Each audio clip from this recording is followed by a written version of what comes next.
Good morning and welcome to IMCTNEWS Podcast for the latest news update hosted by Thanong Khantong. We start our podcast with the summit on peace in Ukraine. According to Sputnik International, Thailand and the BRICS countries, as well as several other states that attended the Swiss-hosted summit on Ukraine, did not sign a joint declaration on the results of the talks on Sunday. Earlier in the day, Ukrainian Foreign Minister Dmytro Kuleba said that the text of the declaration has been finalized and that Kiev's positions have been taken into account. The list of countries that signed the final declaration was displayed by the organizers on the screens of the press center at the Birkenstock Resort where the summit was held.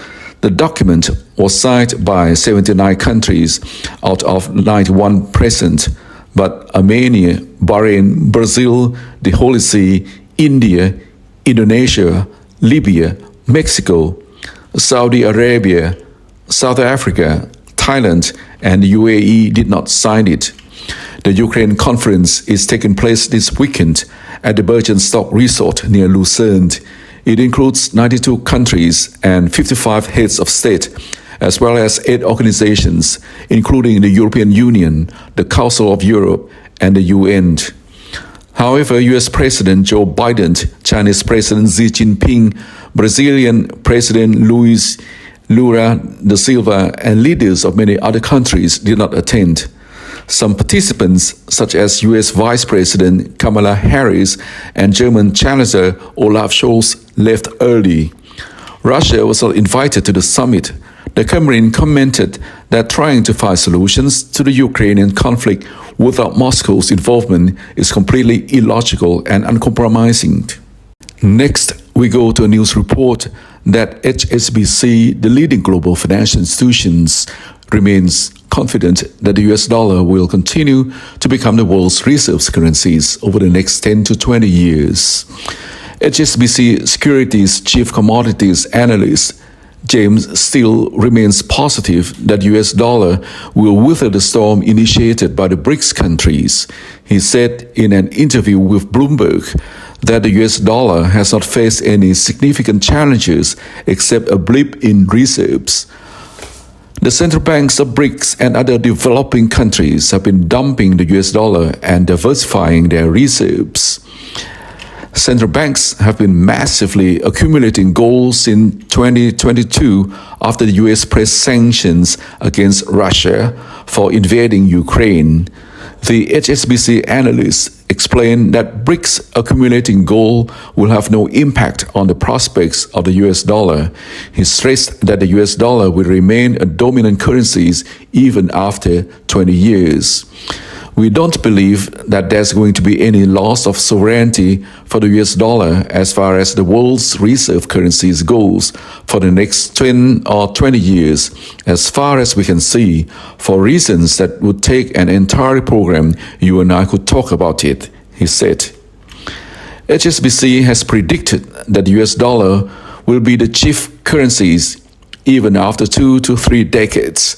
The BRICS de-dollarization agenda could fail as local currencies stand no chance of beating the US dollar. Next, we go to former US President Donald Trump, who is running for re-election this year, has said that he would stop handing over tens of billions of dollars to Ukraine leader Volodymyr Zelensky. He promised to have the situation in Ukraine settled if he is re-elected this year. I think Zelensky is maybe the greatest salesman of any politician that's ever lived, Trump told supporters at the People's Convention, a conservative conference held by Turning Point Action in Michigan on Saturday.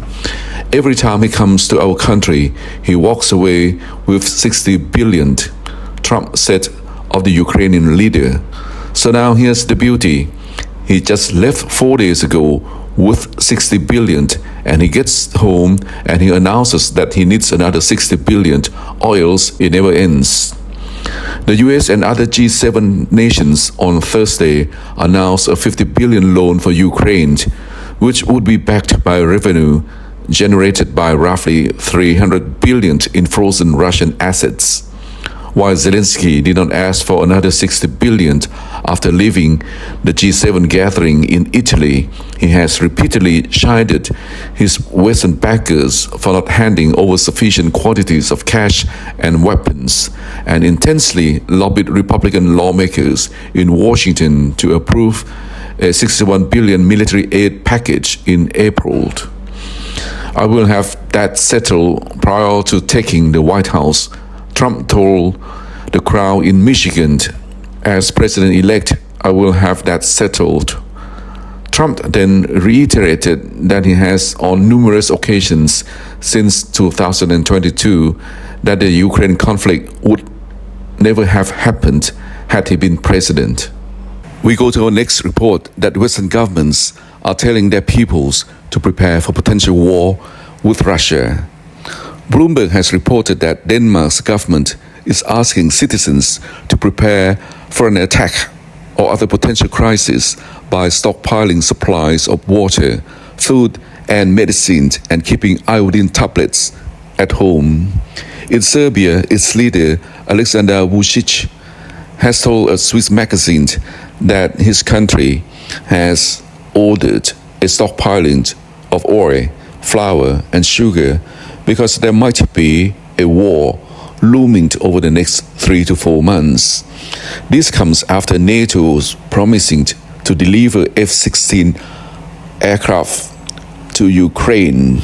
The UK household have been warned to stock up on 3 days' worth of tin food and water. A new website advising on what to do in an emergency is being launched as part of the government's push to ensure the UK is more resilient to threats.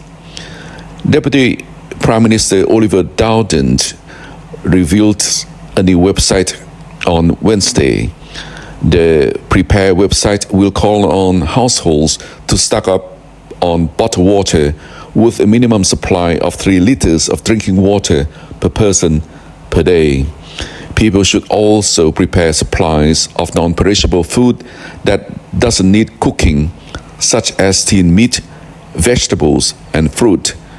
And a tin opener should be in the package, as well as battery or wind-up torches and radios, wet wipes, and a first aid kit.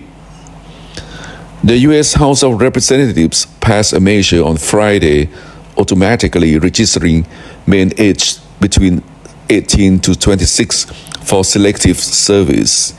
It was part of the annual National Defense Authorization Act, which sets out the U.S. government's military and national security priorities over the next fiscal year.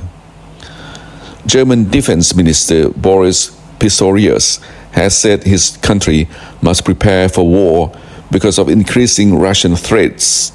"We must be ready for war by the year 2029, he said. His comments comes amid heightened fears among European countries, especially those in Eastern Europe, about potential Russian attack extending beyond Ukraine. We must not believe that Putin will stop at Ukraine's borders when he gets that far," Pistorius said. And that's it for all of our IMCT News Podcast update for today. You may follow the latest global news and analysis at imctnews.com. Goodbye for today.